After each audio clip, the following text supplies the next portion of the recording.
This is the Honest Garage Podcast, the Expert Spotlight Edition, where experts help you drive toward success.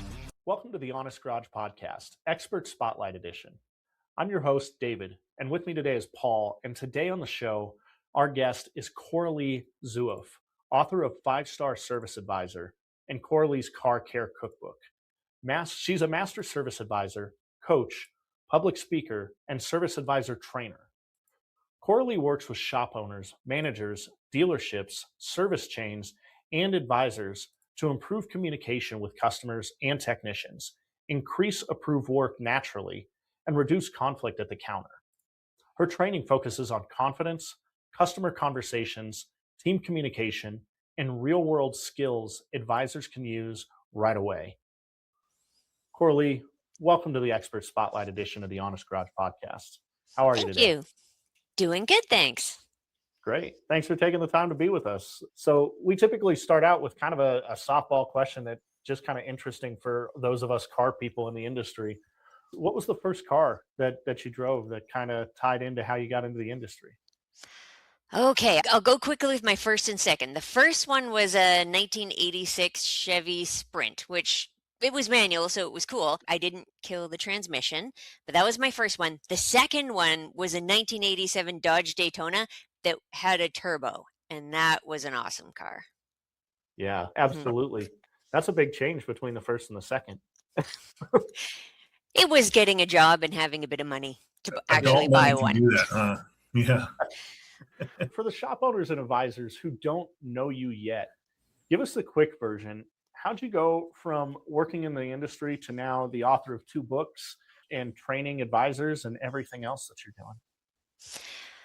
I guess the authoring part started during COVID when we were stuck at home for a little bit, and service advising really didn't have any industry training authority. And I was like, you know what I'll do? Just put everything that I've learned in the School of Hard Knocks into the book and put it out there. That's awesome. And poof, 5-Star Service Advisor came out, huh? And poof, just like that. At least we want everybody to think it was that easy. Right.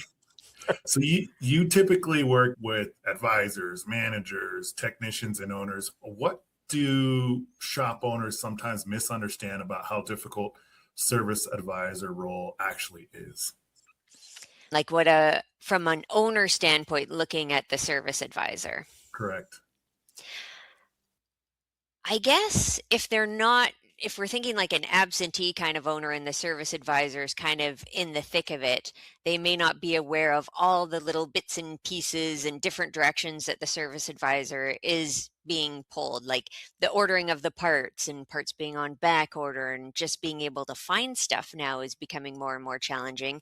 And then communication with our customers, we've got phone, we got email, we got text. So monitoring all of those things, and then the different channels of communicating with the technicians. There's a whole lot of balls that need to be juggled. So when an owner's like, hey, why hasn't this been done?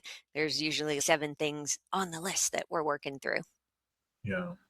Yeah. And I think for the owners that are out there listening, we've got people at all different stages. We have listeners who are multi-shop owners who have been in the game for a while, and we've got some people that are new, and God bless them, trying to figure it out every day. And I think that with the service writer role in particular, you've got to be good on the counter working with the customer. You've got to be good interfacing with the techs. You've got to be good interfacing with the owner. It's such a linchpin for a successful shop. And one of the things that they're always dealing with on the phone, at least what we see talked about all the time in the Facebook groups online, is about free diagnostics and giving away free diags. And you talked a little bit during that prep call specifically about diagnostics should never be cheapened or given away for free. And why such the strong line on that one? I'm curious. Okay, that's my soapbox thing that I like to stand on. I say there's often a lot of different ways for doing things, and diagnostics is never one of those things that I feel we necessarily want to give away for free. There are a couple of exceptions that I talk about when I'm training advisors, but for the most part, the diagnostics requires expensive equipment that the shop has to invest in.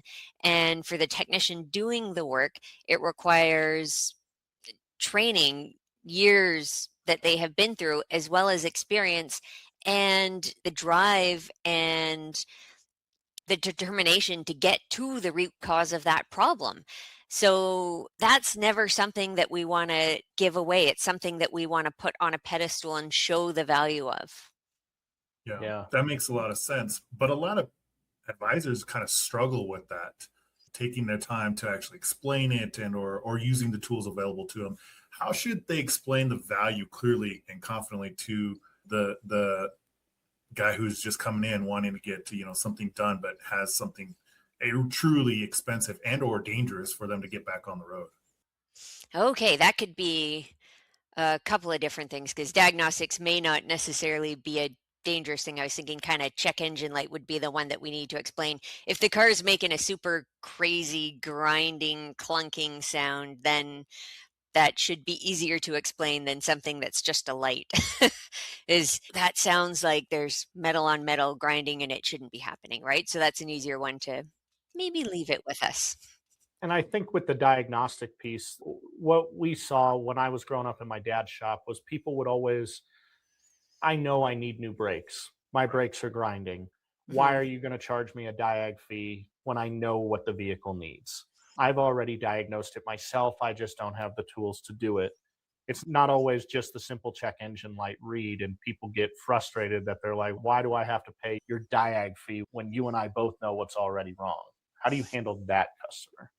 So we were talking about exceptions, and brakes is one of those that shops are generally not losing money on, right? So Right. if we're bringing it in for a brake inspection, we're pulling the wheels off, we can see exactly what's needed. Customer approves it like that. We have the parts there and can go ahead.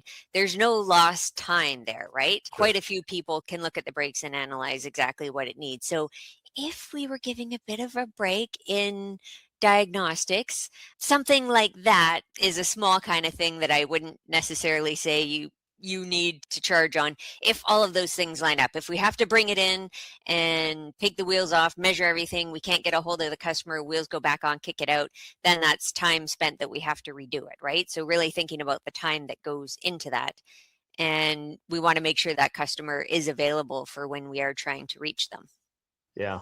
I think that's a really important distinction. And I think it's good for customers out there. We have a couple, I think, that are non-shop owners that listen to the show based on some of the feedback we've gotten.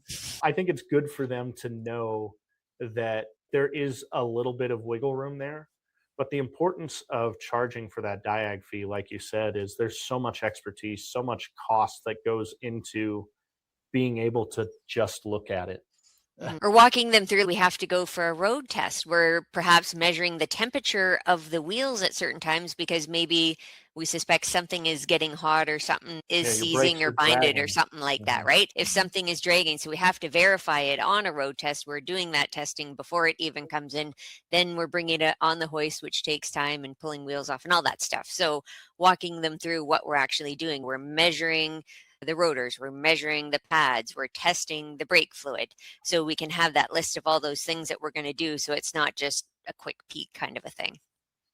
Yeah. Yeah, and I'm assuming most advisors run into that situation where cost becomes, an issue. There's a lot of penny pinchers out there, and so they want to know specifically, like, how are you using that? Let's just call it $10 to do your job, and having that workflow and having those checkpoints, like you were mentioning, is uber vital to give clarity to the customer so they know what they're doing.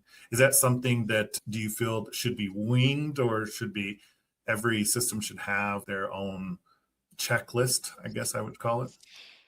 Or do you Yeah, think every shop is different. I'll have an outline of what's a common thing that we see, and that's what I put in the second book there so that both customers and our advisors are aware of how to word that, but really take it and tailor it to what your shop does. Yeah. Mm. And it sounds like just in the last couple answers that we've gotten into that you're really focused on the educational side. And that sounds like a common theme I'm hearing in your answers for your training to your service advisors is be prepared to educate the customer about what it is that you do and why it's important. For Um, sure. Just thinking about the brakes, Like sometimes people aren't aware if my pads are worn down, why do I have to do the rotors? And maybe they're doing the pads rotor sensor here. And then when they leave our shop, they'll go somewhere else and Uncle Kent is going to say, hey, you didn't actually need to have those rotors done. And then that's going to create in the customer's mind that perhaps we were ripping them off, as Yep. opposed to if we talk to them about how the pads need that new service to mate with, they're done together, then that person leaving the shop is then going to educate that person on who they talk to, and they become a walking billboard for our shop. Yeah.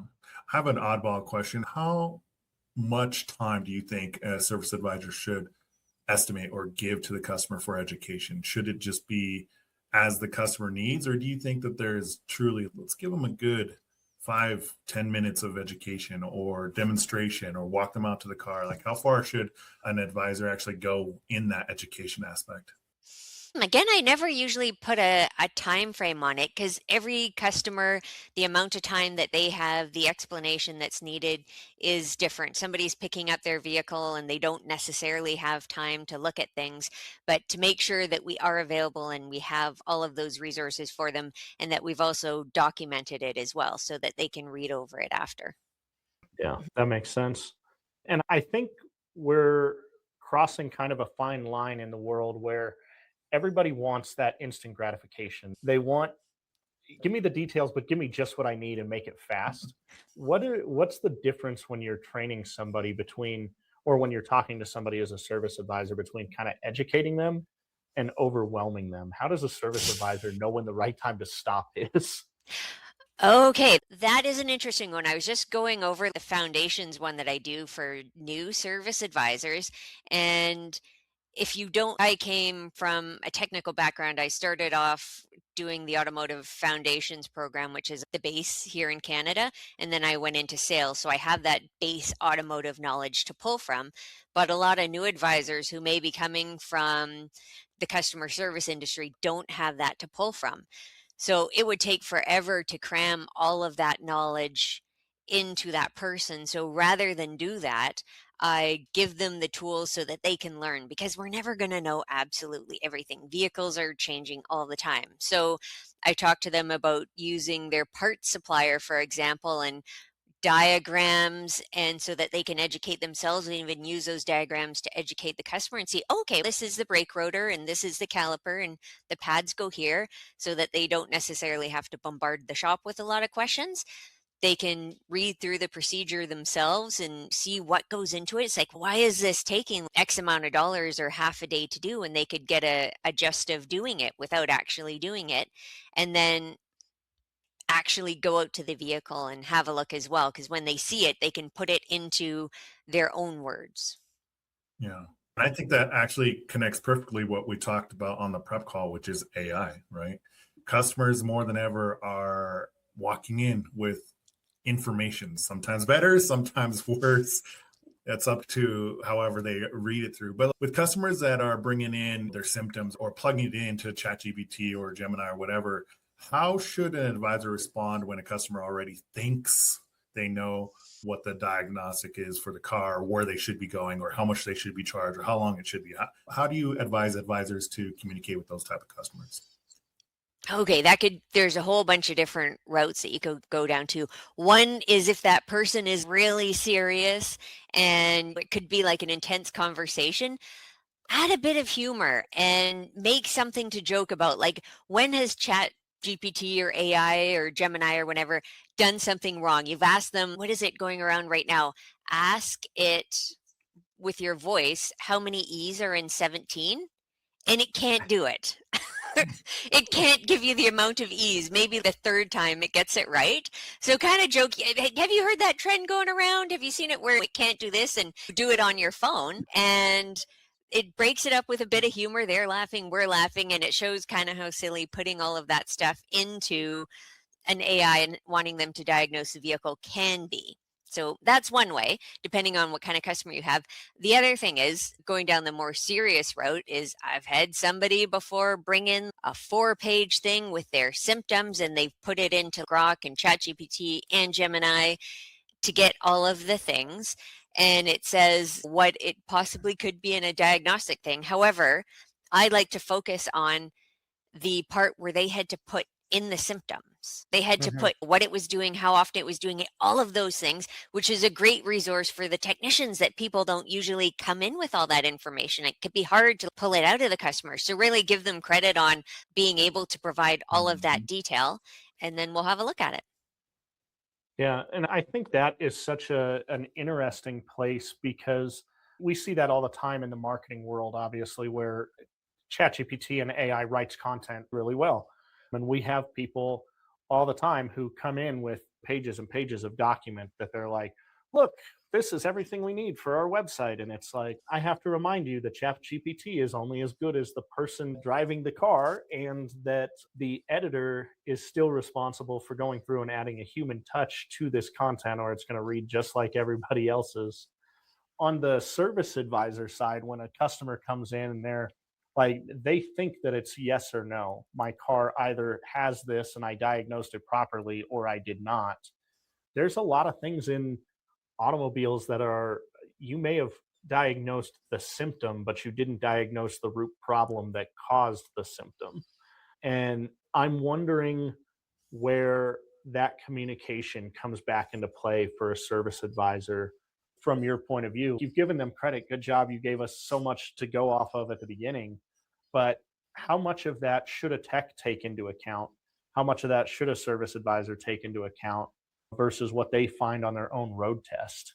And where does the communication back and forth come back in? And how do you communicate to the customer gracefully? Sorry, you were wrong. Like, you were really wrong. And had we done this, it would have cost you thousands and still not fixed the problem, and we'd have been on a hook. There, everybody's probably had some bad experiences where they can relate when this has happened before. So I always encourage the service advisor to come up with a case study so that they can share this example with the customer. So one of mine is like a common one if we're getting away from the brake diagnostic and looking at a check engine light diagnostic thing. Yeah. So one I always like to fall back on is a Mercedes that came in with an auction sensor code. Very Okay. common one, I think, that we all see. And they want to just replace the auction sensor. And I had to explain to them the diagnostics, like it could be that, there could be something else going on. So when we actually got to that auction sensor, there was oil in the connector, and there was a sensor that had failed and was pushing oil through, and it had gone all the way through the engine wiring harness into that sensor. So if we would have just replaced that sensor and not been thorough in looking for that oil, we would have put a new sensor in, and it would have failed again within a certain amount of time, damaged the part. That would have been a complete waste of money, and then we have to start again. So using that example to show them why it's not always just that one simple thing. And spending money on the diagnostic, spending time on the diagnostic will save them time, money in the long run. Yeah, I love the idea of the case study. I think if there's a group of them that the advisor can refer back to, it takes that pressure off of them from having to remember that. Because as we mentioned at the beginning of the show, like, they're doing a lot of things. They have a lot of irons and different fires, customer wise and internally. So having those case studies just right off the bat might be something great that people can take into their morning huddles and have them just give those little case studies. Tell me about that case study. That's great. That's a great little nugget right there. And I think also it lends itself to a positive transition, a favorable transition for AI, which is new for us in some degree, because we're really quick as experts in our fields to bash on AI where it falls short. But I do want to talk about, like, it really is an incredible tool. And we're using AI in a generic sense. There's so many vendors out there, but AI gives so many opportunities. And I'm curious, how can a service advisor really use it in their day-to-day to improve their lives and not just deal with the customers who come armed with it? Yes, for sure. And there's a lot of shops that shy away from it, and there's a lot of shops that use it way too much. So finding the happy medium. Goldilocks zone. Yeah, that's right.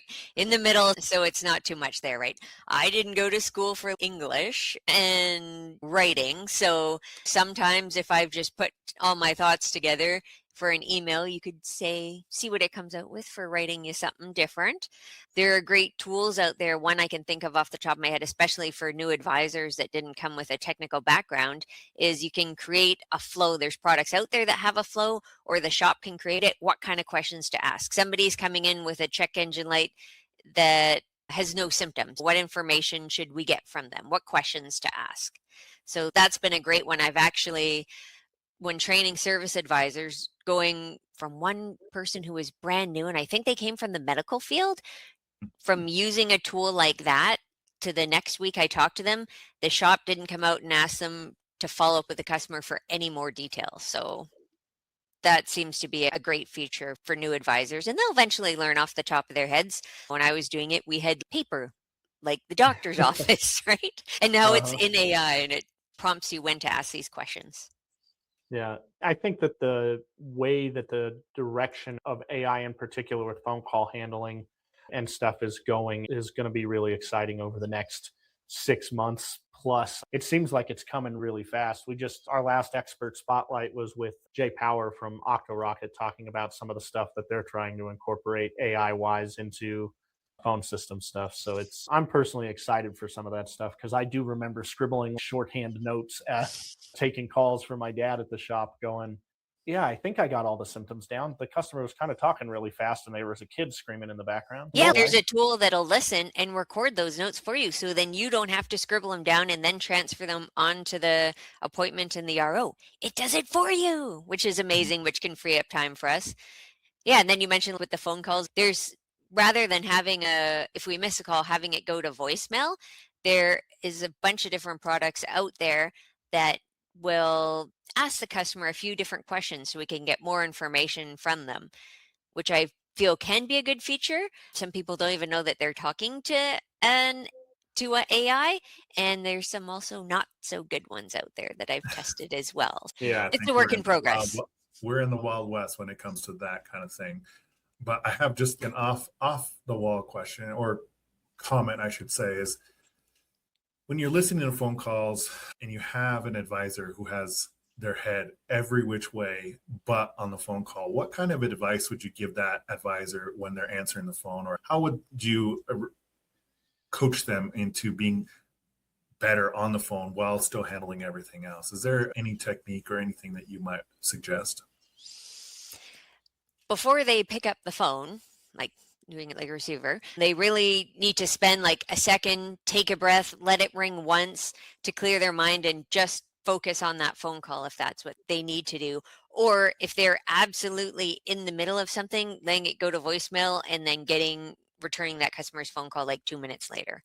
Not that's the best situation, but sometimes that's what you need to do to meet a parts cut off or meet a customer's communication time, or making sure the technicians are still busy in the shop. So being able to prioritize it. It rings, take that one breath, put everything out of your mind for a moment, put in the little boxes, put on the shelf, and just focus on that phone call. Yeah. Being present is such an important skill for a service advisor to have, because in a world like Paul was talking about, with so many distractions, that being present is actually a rare skill nowadays. We can't have family dinner without phones on the table. We can't have a meeting without a million AI things happening at once and different notifications going off. And I think a lot of that lends itself to distractions, which lends itself to communication breakdown. And we see owners all the time who are talking about the biggest frustration they have, like staffing wise or internal relations wise, is communication between the front of house and back of house, the service advisor and the tech. And really, the owner can see it from both sides.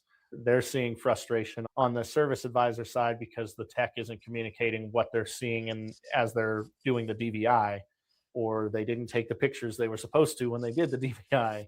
And the tech is frustrated that the service advisor didn't communicate all the symptoms, and so they weren't looking for the right things on the drivability.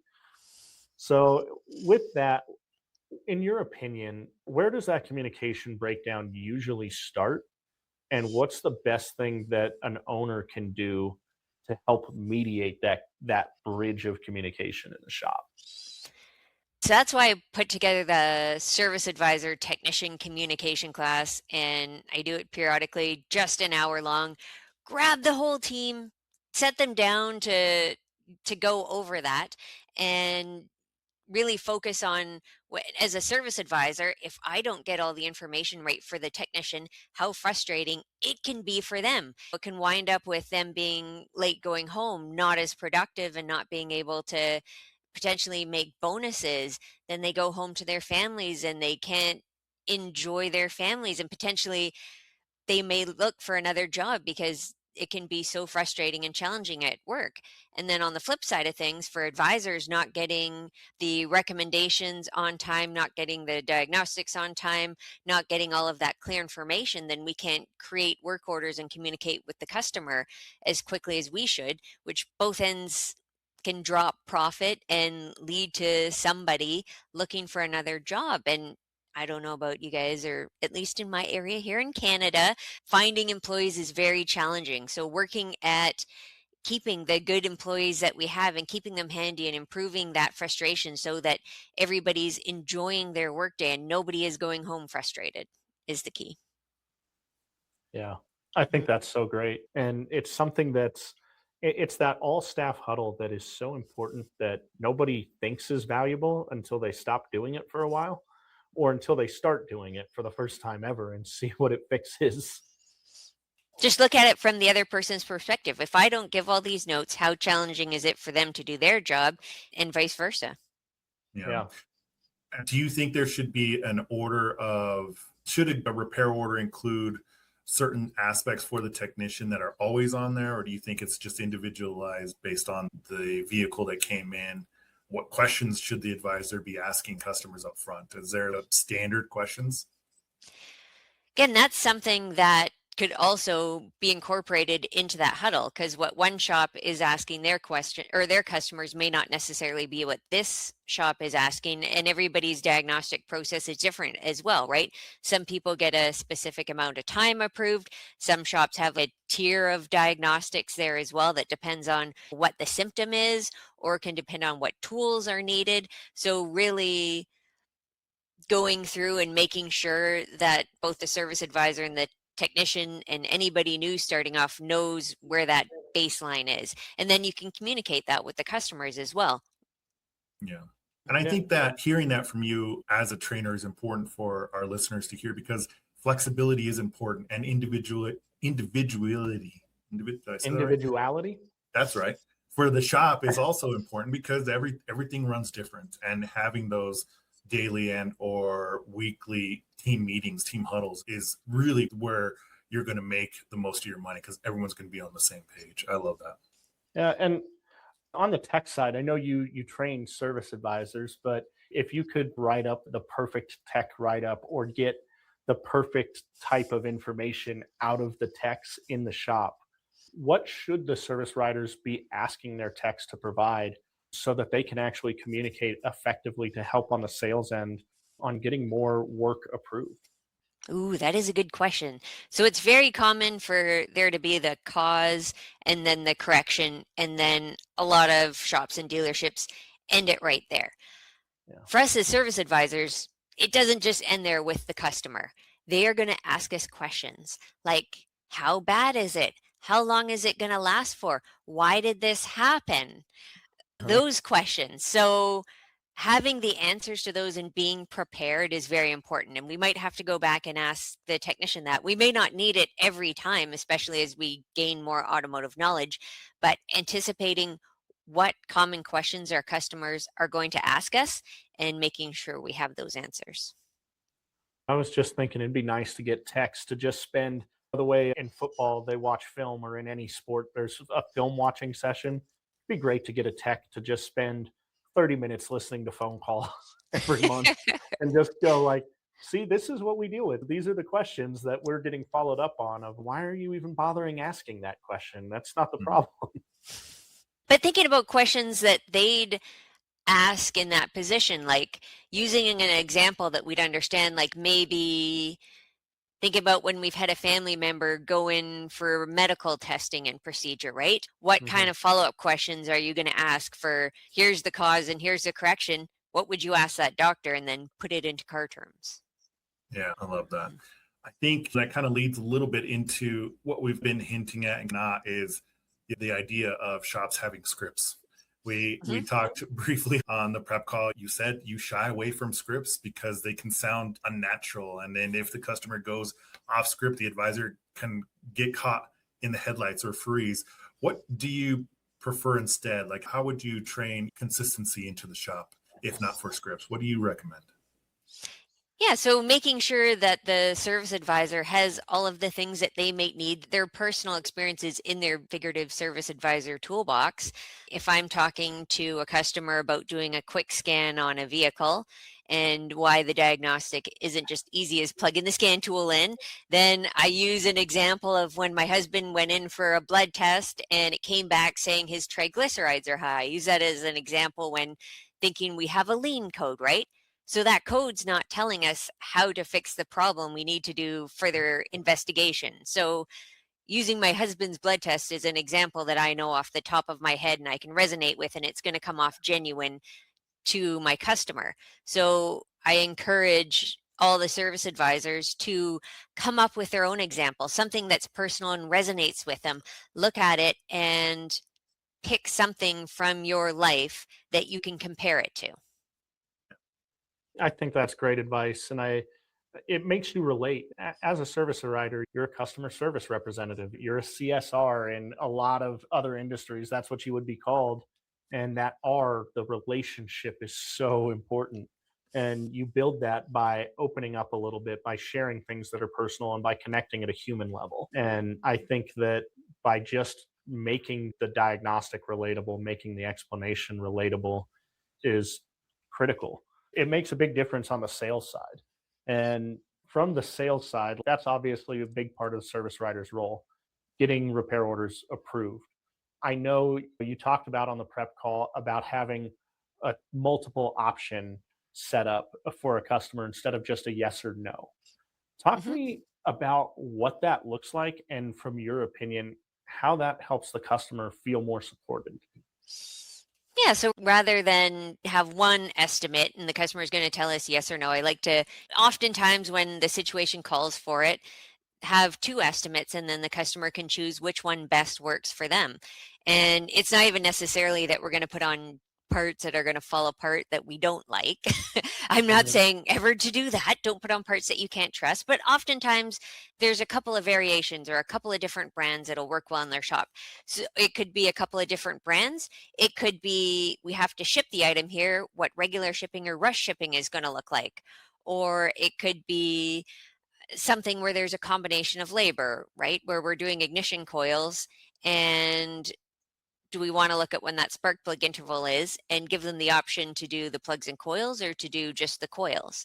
And we're all going to be like, you have to do the plugs and coils, but then that customer gets to choose and they felt like they have an option rather than it's just us telling them this one thing and they have to do it. Yeah. So it's the timing belt and water pump job all over again. It's like, you don't know the water pump's not leaking, but we're already 16 hours of labor into this job. You don't want to do that again. Let's change it while we're there because it's going to fail. It's not a question of if, it's a question of when. Back to that education piece that's so critical. Yeah, one objection advisors have to that is it takes us a while to put together estimates sometimes, a good chunk of time. And they're like, why? I've already made one. I don't have time to do another one. But you could be like, this brand of spark plugs is going to be $25. And if we go with this brand of spark plugs, they're going to be $7 less or something like that, right? So it's not that we're creating a whole bunch of different estimates. We're comparing it to different things. The fast shipping with a talking point. Yeah, that's right. Yeah, to give them an option. Yeah. When it comes to that, a lot of advisors get uncomfortable when the estimate is expensive, right? How do you help them get past that feeling that they're selling instead of helping the customer make a good decision? Yeah, I've encountered this before when people or like new advisors, we've gone over a bunch of mechanical stuff and sales skills, and then weeks in find they still have this issue with it just being too expensive. So I like to weed that out at the beginning and discuss that and get that upfront with them and see where their threshold of expensive is, because it's different for every person, and to see if that's going to be an issue. It could be an issue with saying the amount of money that's going to be $4,000 and they can't cough it out, right? So that could be their issue, in which case we may need to practice saying the numbers. Or it could be once people are still coming in with cash, right? And while we could be good at saying the numbers, somebody plunks $2,500 worth of cash on our desk in 20s, and now we got to count it out in front of them. And we don't do that all the time, or we've never seen that amount of cash before in our life, in which case I recommend, the owner or manager can go to the bank and pull out that chunk of money and have that advisor practice going through it so that they're not as nervous in front of the customer. Yeah. Yeah. That's funny you bring up the money thing. Many moons ago, I was at a practice that did that with their amounts. They were charging $15,000, $20,000 for their service, and they would bring in hundreds. So they would have a stack there. And the uncomfortableness that the salespeople or handlers front office would have with seeing that amount of money was weird to see. You're like, I didn't know that there would be such a physical reaction. But getting over that and handling it and understanding it's just a transaction. There's nothing wrong with the transaction. They're there for a service, and you're providing a service that's appropriate for them. It's okay to have that amount of money be exchanged. I think that's another brilliant little thing that an owner can bring to their shop and be like, let's everybody be cool. This amount of money is here, but we're going to learn how that this is appropriate. This is what we do. This is why they pay us the money they do, because we're experts. And so it's deserving. We're deserving of that. You don't have to feel weird about it.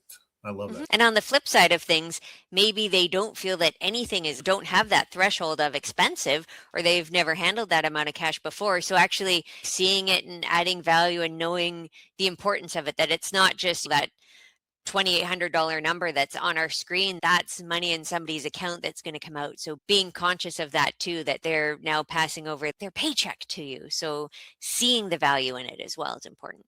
Yeah. And I think that lends itself really to who's the person sitting in that service advisor seat at a personal level. Who are they? Where are they coming from? And if they're coming from a background where they're not used to seeing big stacks of cash, or they're not used to seeing people come in that are really technical and maybe were a mechanic in a past life and they want to talk at a really technical level, or when people's car breaks, they're unhappy.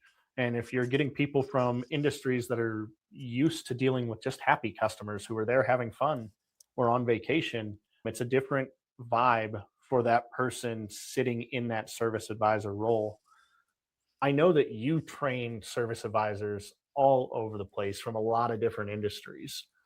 What is it that makes someone from outside the automotive industry a good candidate for an owner to consider for the service advisor role? There are a lot of folks coming from different industries. We've had people from the medical field, a lot from the serving industry, a few from sales, like automotive sales in particular.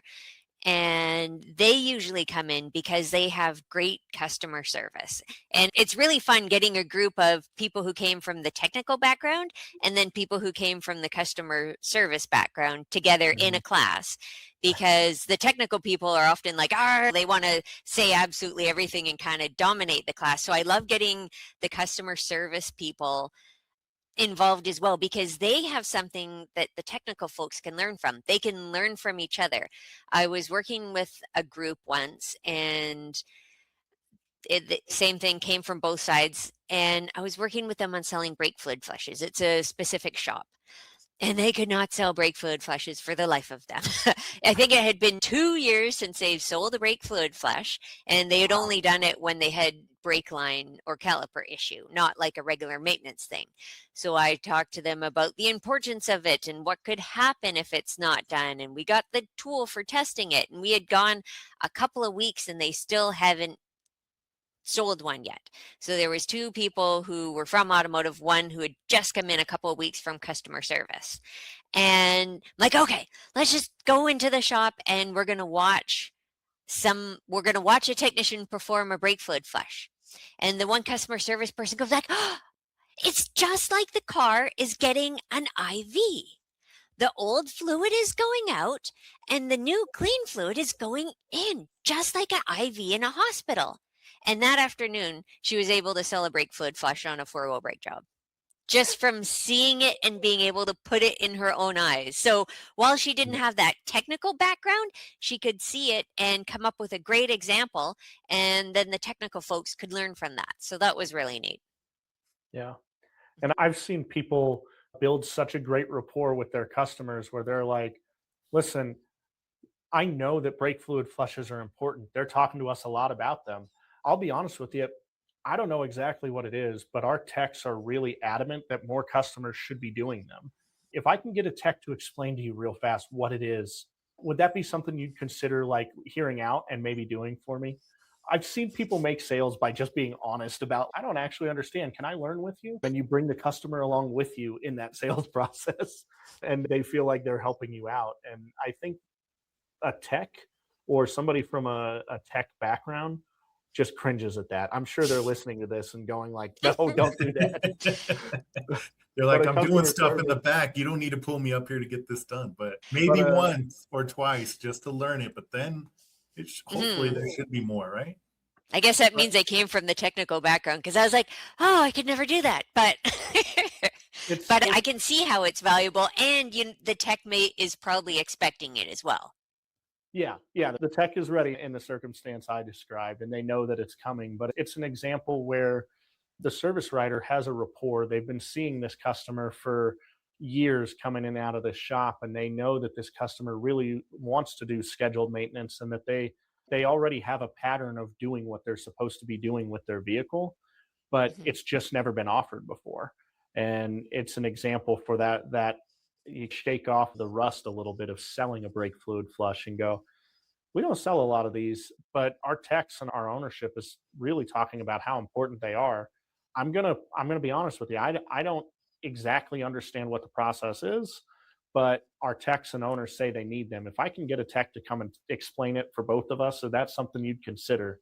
You bring that customer along as a friend and as part of your growth process, and but you have to have the rapport. And I think only a customer service rep from outside this industry really would take that approach, and it's always amusing. I like how they're on the same team then too. It's like me and the customer are now on the same team, and this person is going to educate us and have us make that decision. Yeah. Let me ask you this question. When it comes to training a service writer advisor, do you find it easier to train automotive knowledge people or customer focus people? They're different.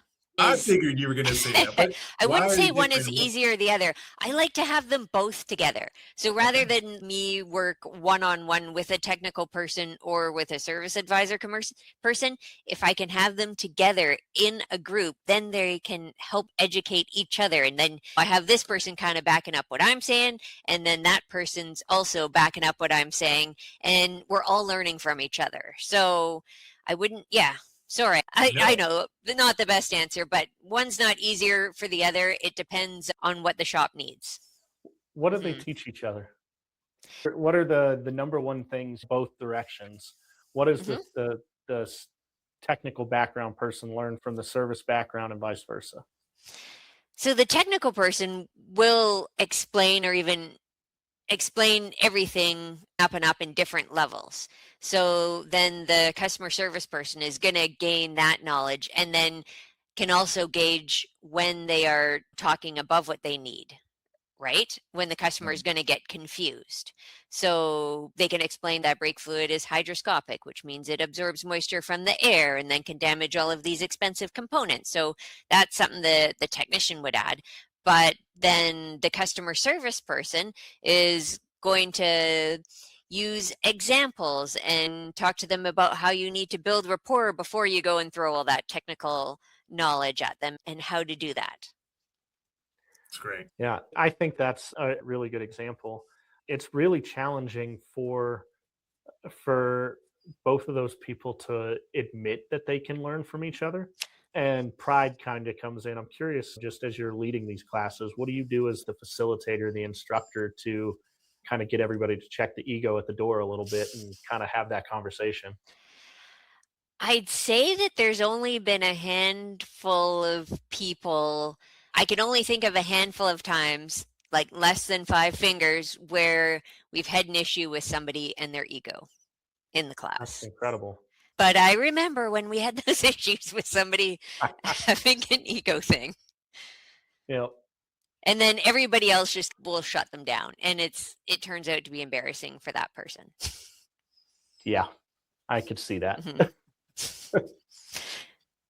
You brought up a unique thing on our prep call. You talked about a situation that comes up for women in the industry, a customer wanting to talk to the guy or somebody in the back, or assuming that the woman at the front counter is less technical. How should a shop handle that? That was a very interesting segue because part of me wonders if I'm thinking of a handful of people that didn't check their egos at the door. Oftentimes, when this has happened, they want to bombard me with technical questions and actually see if I know what I'm talking about. Does she actually know what a control arm bushing is and things like that? And when we're talking about oil change intervals and what damage could be caused if they're not done. So I'm wondering if the handful of those folks maybe thought it was peculiar to learn about mechanical things and explaining them from a female. So from my point of view, that's something that I have wondered about. Got it. I think it's just a unique position for women in a male dominated industry. And I think that it's always come up with our clients, whether that's a female shop owner or a female service writer on the desk, or a lot of our shops even have female mechanics out in the bays, which 20 years ago was nowhere near as common. And you've got technicians who've been in the industry that long who are trying to adapt to the newer workforce. And I'm curious from your perspective, for our listeners out there, Coralee has 2 different last names that are out there publicly, and how you manage that, and how you teach people to manage the changing workforce, and how you teach women to stand up for themselves, and how you teach men that the workforce is changing, and I know just as much as you do, and do that politely without rubbing everybody the wrong way. I know that's a lot to unpack there, but that's And then you'll have to remind me of the first point. Yeah, it's a very interesting one. Like I was mentioning too, I have some females on my Facebook friend list who are going through this as well. Whereas when I started off as a technician salesperson, I had my maiden name, last name was Zueff. And then after I had 2 kids, my husband and I and family, we moved to a remote island here on the West Coast. And I was just like, we're new here. No one knows who Coralee Zueff is. My husband's got a business in the community. I'll just go by his last name. And that's, I think, when Facebook was fairly new, and didn't think a few steps ahead that when the kids are a bit older, that I'm going to jump back into my career. So that's kind of where the confusion of it is. Everything professional, I go by Zueff, but friends and family would go by Hubenig. So that's an interesting one. If I went back in time, I wouldn't have been changing my last name. So I should have just stuck with it. Yeah. And as far as the changing workforce, and what would you tell women in the industry about standing up for themselves and advocating for themselves, and how to go about it gracefully and not abrasively? And what would you tell men about maybe not being offended by a woman standing up for themselves and handling that gracefully and not abrasively? I haven't experienced too much issues in the workplace. I always make sure that I'm part of a team who has my back and I have their back. When I was first starting off as a service advisor in my first year, I was the only person on a counter, and a customer came in and they did not want to talk to a 5 foot tall blonde female about their vehicle. And then they had me in tears. So I went into the shop and found the shop foreman and told him what was happening. And I didn't know what he was going to do. But he went out to that customer and said, Coralee is the person at the counter. If you cannot talk to her respectfully about your vehicle, you are not welcome here. Excellent. As opposed to a shop that might be like, oh yeah, maybe he would go out and talk to that person. Like, yeah, okay, it's okay. You don't have to talk to the female about that, right? So that really showed that he respected me as a person, had my back, and that it was unacceptable for people to talk to me like that. Yeah. Yeah, that's great. Find the right team, find the right support around you, align yourself with them, and then lean both ways on them and have them be capable of leaning on you. That's great. One last question, kind of as we wrap up a little bit. If a shop owner or GM wants to improve their service advisor's performance in the next 30 days or so, outside of contacting you and taking advantage of your brilliant knowledge, what are the first 3 moves you would have them do? I think if we were thinking about both camps, or we have somebody who's a fairly seasoned service advisor, should we go with that? Somebody Let's go with that. who's been on the job for a while there. Okay. Yeah. They're, like we've been talking about, the little nuggets that people can glean. There's always something that you can learn. There are free technician lunch and learn things. And as a service advisor, I attend those just so you can learn about different systems and diagnostic processes. There's always a little different way of wording things. AI is becoming prevalent. So focusing on, where am I spending a lot of my time doing mundane things, and how can I make my life easier? For example, am I constantly talking to people on the phone about where are key drop boxes and how to do a after hours drop off? Here's the envelopes, there's the pen, here's where it is on the side of the shop, do this, blah, blah, blah. So maybe rather than doing that and going through all of it, should I create a small 30-second video after somebody books an appointment that's doing that? Send them that video, and that's going to take a few extra minutes creating it, but then it's going to save us time in the long run. So thinking about, how can I be more efficient? I love that. I think that's overlooked so often, of those repetitive tasks. They're small annoyances, but there's often a way to automate most of them. And I think the best answer that I always get when I bring that up is like, we do it this way because we've always done it this way. And it's like, what if you didn't? And it's such a simple question, but like that seems to be the most effective way to get people to really think outside the box of, if this was not an option, how would you do it? If you can't do it your favorite way, what else is left? And I think that always gets people thinking kind of about that, putting them in a problem solving mindset. And that's where a lot of shop owners need to be. That's your job as the business owner in any business, especially a shop. Become a problem solver, but do it with systems instead of as being a hero.